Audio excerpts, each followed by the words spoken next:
Salam, hər vaxtınız xeyir olsun. Bu günləri mən sizə İskəndərnamə əsərinin ikinci hissəsi olan İqbalnamənin müəyyən bir qisminin izahını verəcəm. Gəlin başlayaq. Kitabın başlaması ilə başlayır. Bir dəfə dünyanı səyahət edən İskəndər keçərək neçə ölkədən gəlib öz yerinə, yurduna çatdı. Doğma vətənini nurla parlatdı.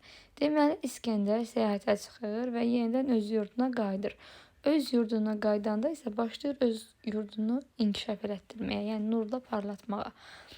Ağıl hər bir sirrə yol tapsın deyə o verdi fikrini elmə, biliyə. Deməli, İskəndər nə üçün fikrini elmə, biliyə verir? Ağlı hər sirrə yol tapsın deyə. Yəni, bütün çıxılmaz işlərdə, bütün çətinliklərdə yol tapsın deyə. Çətinliyin qarşısına çarəsiz qalmasın deyə əsas fikrini elmə, biliyə verir. İstər Rum elində, istər Yunanda, bax harda Rumda, Yunanda, dünya dillərində nə var cahanda.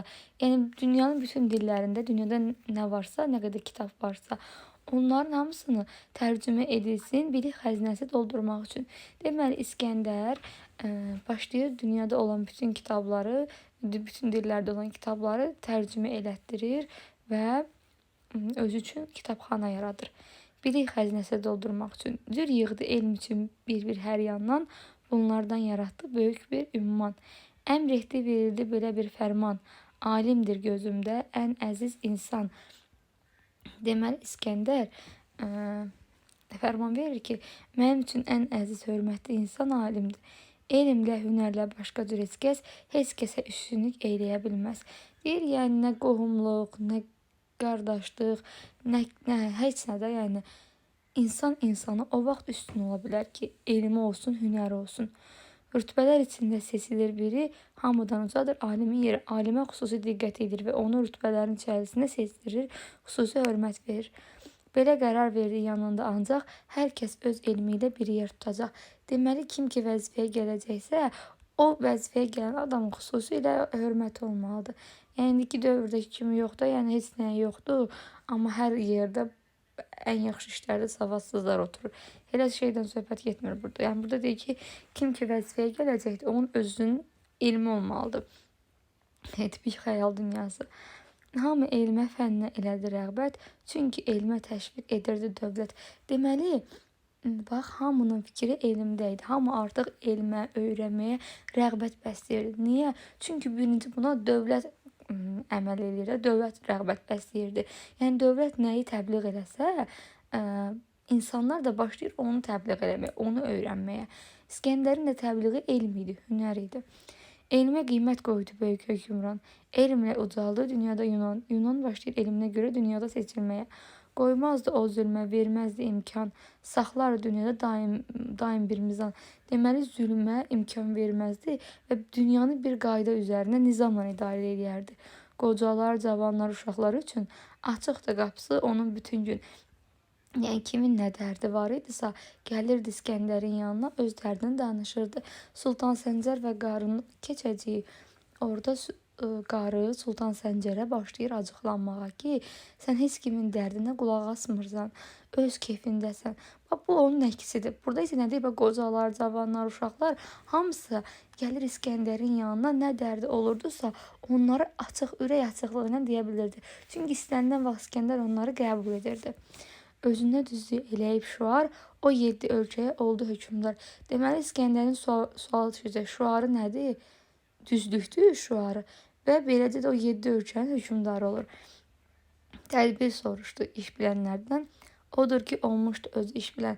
O qədərdir iş bilən adamlardan tədbir soruşmuşdu ki, yəni heç bir işi o başxantalıqla eləməmişdi də, hər bir işi bir tədbirinə görə hərəkət eləyirdi, onu soruşub eləyirdi. Və deyir, belə-belə insan kimdənsə tədbir soruşduqca, kimdənsə öyrəndikcə, axırda da özü nə olur? İş bilən insan olur. İskəndərin peyğəmbərliyə yetişməsi. O dünya padişahı böyük İskəndər. Uca ulduzlara o uca rəhbər. Elimdə o qədər oldu ki, pərgar, əqli hər müşkilə saldı bir açar. Bax, birinci hissədə nə deyirdi? Deyirdi ki, hər sirrə yol tapsın deyə üstünlük verdi elmə, biliyə. Bax, ikincidə nə deyir? Deyir, artıq o qədər o elmlə məşğul olmuşdu ki, artıq onun ağlı bütün çətin sirləri aça bilirdi. O Rumun Yunan alimlərindən hər elmi öyrəndi möhkəm dərindən. Rumun Yunan alimlərindən başlayır hər elmi öyrənməyə. Daha ulduzları göydə güdmədi. Tamam başqalaşdı onun məqsədi. Başından lovğalıq tacına atdı. Öz başı Allahın tacına çatdı. İnsan o qədər, insan yəni demək istəyir ki, bir növ bizə işarə verir ki, insan elmlə öyrəndikcə, insan elmin içərisində olduqca artıq lovğalıqdan uzaqlaşır. Bu da lovğalıq tacını başından atır. Yəni lovğalıq tacı nədir? Şahlıq tacıdır. Yəni şahlar biraz lovğa olurlar. Yəni deyir, onun tacını başından atır, öz başı Allaha çatdı. O qədər elmlə, dinlə məşğul oldu ki, artıq o peyğəmbərliyə yüksəlir. Qasiddən peymanı qəbul elədi. Allaha biz mütib bəndəyik dedi. O gündən hazırlıq gördü səfərə, əsla baş qoşmadı başqa işlərə. Deməli, qasiddən peyğam alır ki, yəni qasiddən alır peyğəmbərliyi haqqında xəbərini və bunu qəbul edir. O gündən də ancaq dini yaymaq üçün səfərə çıxır. Kənar məşğələdən uzaq olaraq səfər tədarükü görürdü ancaq. Mələk gətirmişdi ona xoş xəbər. Əlavə olaraq yenə İskəndər. Mələk gətirmişdi ona xoş xəbər. Əlavə olaraq yenə İskəndər. Tədbirlər öyrəndi hər bir alimdən. Çatar məqsədinə çox tədbir bilən. Bizə nə demək istəyir? Yəni demək istəyir ki, kim ki çox tədbir bilsə, o insan öz məqsədinə çatar. Buna görə də İskəndər hər alimdən bir elm öyrənməyə çalışırdı. Nəsihətnamə də keçirdi ələ, yazdırdı ipəyə, qara müşkilə. Deməli, İskəndər qara ipəyə qara müşkilə yazı yazdırır, nəsihətnamə yazdırır. Məqsədi nədir? Bunu da görəcəyik indi. Ərəstu ilk naməni yazan o xəbər verdi yaxşı yamandan. İlk naməni kim yazır? Ərəstu. İkinci naməni bildiklərindən Əflatun yazmışdı duyub dərindən. İkincini Əflatun yazır, üçüncü naməni də Sokrat yazır. Deməli, Ərəstu, Əflatun və Sokrat. Qiymətli gövhərlər doluydu içi, sözlər bir-birinə rəbt edilərək 3 nəsihətnamə tamam yetəcək. Padişah mühürlədi bunları o dəm, səhmanla bağlayıb saxladı möhkəm.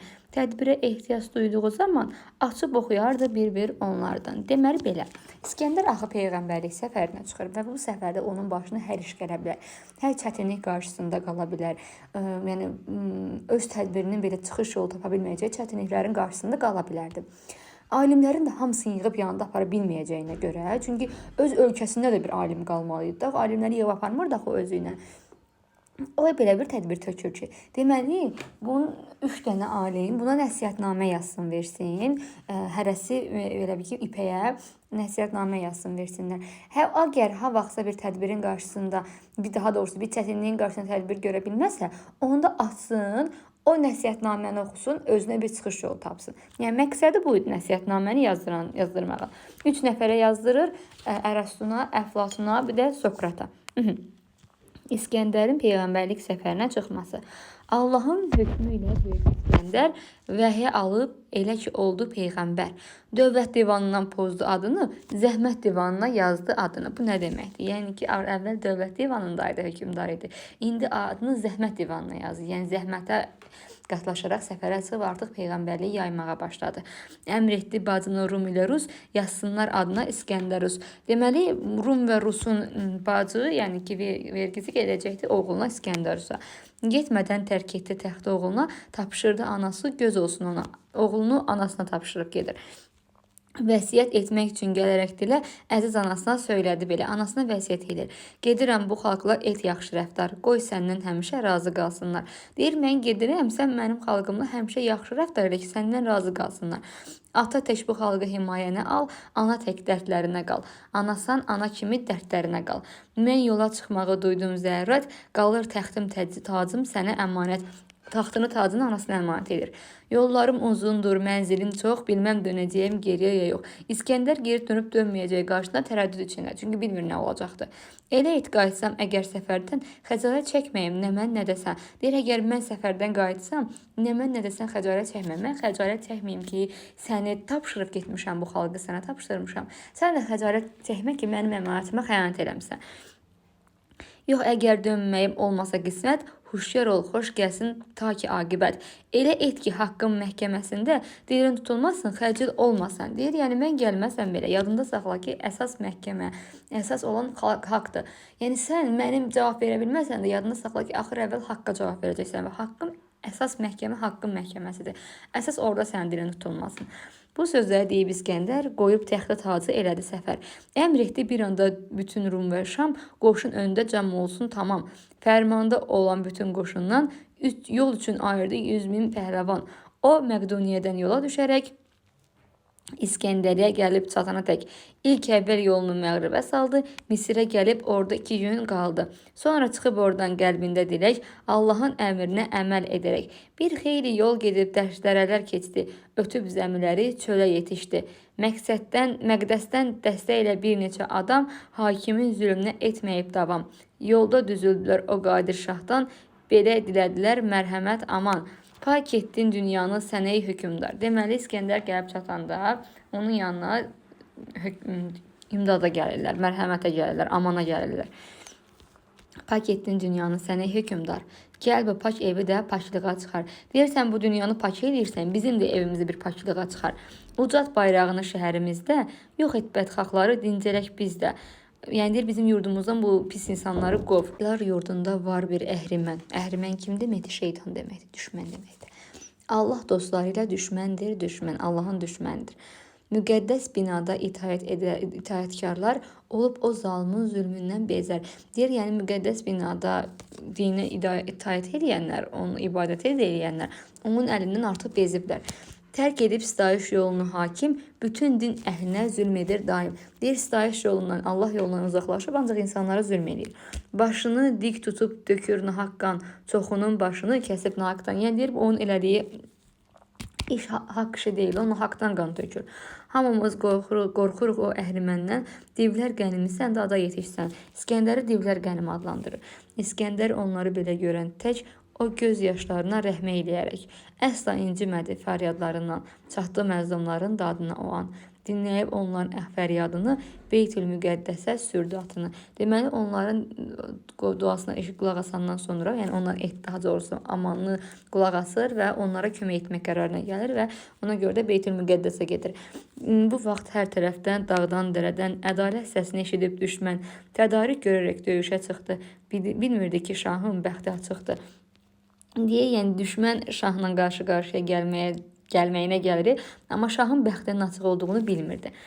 İskəndər vuraraq onu şəbxunu, yol kəsən ağzının kəsdi yolunu, onu zalim görüb qanını tökdü, Qüdsün qapısında çarmıxa çəkdi. Deməli, İskəndər düşmənə qalib gəlir və qalib gəlməyinin səbəbi nə olur? İskəndərin bəxtinin açıq olmağı. Çarçılar bir neçə müddət çəkib çar, elədiyi zülmü bir-bir saydılar. Dedilər, bu evə zülm etsə hər kəs belə aqibətdən qurtula bilməz. Deməli, İskəndər əmr verir ki, çarçılar onun elədiyi əməlləri cəmaatda danışsın və insanlara bir növ qulaq burması versin ki, kim ki bu cür əməlləri təkrarlayacaq, onun da sonu elə bu hökümdar kimi olacaq. Beytül Müqəddəsi nizama saldı, sonra da məğribə tərəf yol aldı. Deməli, Beytül Müqəddəsdən sonra məğribə gedir. 6 ay yol getdi sonsuz çöllərdən, qoşun təngə gəldi axır səfərdən. O fil ayağı ilə səhralar keçdi, Nilin sahilinə gəlib yetişdi. Quru qumluqları keçib ötürdü, axırda yamyaşıl bir təpə gördü. Deməli, yolu gəlir, axırda bir yaşıl bir təpə görür. Təpənin ətrafı uca dağlardır, minə tək yamyaşıl daşları vardı. Bu daşlar kəsmişdi çıxacaq yolu. Yol gedən azardı orada sağ solu. Zillət də qalxsaydı biri zirvəyə, orada undardı əziyyətləri. Keçərdi o üzə, dönməzdi geri. Deyir, kimsə ki bu zirvəyə zillətlə qalxsaydı, əziyyətini orada unudardı və o geriyə dönməzdi. Orada neçə nəfər oldusa rəvan, olmadı bir nəfər geriyə qayıdan. Yəni o təpəni keçməyə çalışırdılar, amma deyir neçə nəfər göndərmişdilərsə də heç kim gedən geri qayıtmırdı da. Yığıldı alimlər yenə İskəndər, bu işə bəlkə bir çarə etsinlər. Dedilər, yaramaz təklikdə getmək. Oraya çıxanlar cüt olsun gərək. Belə bir təklif edirlər ki, yəni tək gedənlər geri qayıtmırdı. Kimsə getəcəksə, ora 2 nəfər getməlidir, cüt olmalıdır. Birbaşa çıxmaq da ora çətindir. Yolda dincəlsinlər 10 addımdan bir. Təpəyə yetişib dayansın onlar, sonra tədbirləri işə salsınlar. Heyrətə düşməsin deyə gözləri o üzə tədriclə baxsın hər biri.